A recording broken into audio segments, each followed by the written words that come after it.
Hey, I'm Dana Jan. I'm the game director for Echo Arena. Today we're here at the ESL Studios in Burbank, California. We're here to talk to you about how to really step it up and up your game in Echo Arena.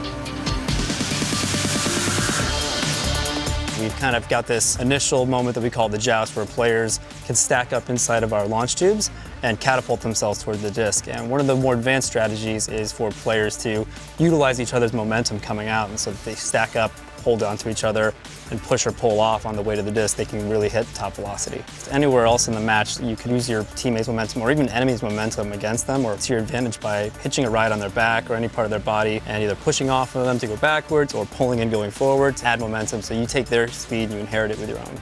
A really advanced technique is learning where the disc is going to be, so disc prediction is really important. Playing people a few steps in the future is always to your advantage.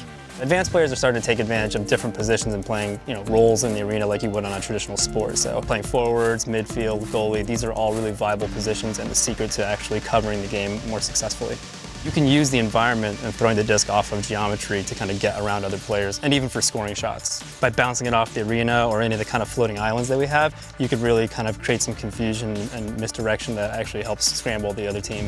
One of the beauties about having like VR and the expressiveness of the touch controllers is you can like reach out and hold the disc over here, pass it behind your back to somebody else, or trade from one hand to the other so somebody can't reach it and take it from you. And so these kind of little mix-ups and jukes are really powerful. These little tricks, they can really be advantageous, but they're also really funny. And I think when you're on the receiving end of one of those, you remember it. There's something about VR where it's like, that's something you remember. You'll probably try that on somebody else sometime.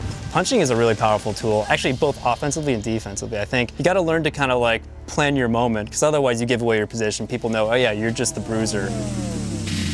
The Goalie Cubes are these translucent kind of boxes that you'll see floating around the arena. There's a bunch of them situated right in front of the actual goal, and the goalie can actually grab a hold of those, and it gives you the ability to really move around much easier than if you just had to hang on. So the game is based off of a 2-point system with a 3-point line, which is kind of similar to like a basketball type of scoring system. And so knowing the difference between where a shot is going to be fired off from 2-point land or 3-point is really important. So seeing somebody lining up that shot and doing something about it is critical. Good call-outs, guys. This communication is what's helping us. Communication is huge. I think that's true in most competitive games, but because this is a cooperative and competitive game, working as a team is a big deal. Come back. So those are some of our tips and tricks. If you guys have good ones of your own, be sure to share them with us on social, and don't forget to sign up for the VR Challenger League.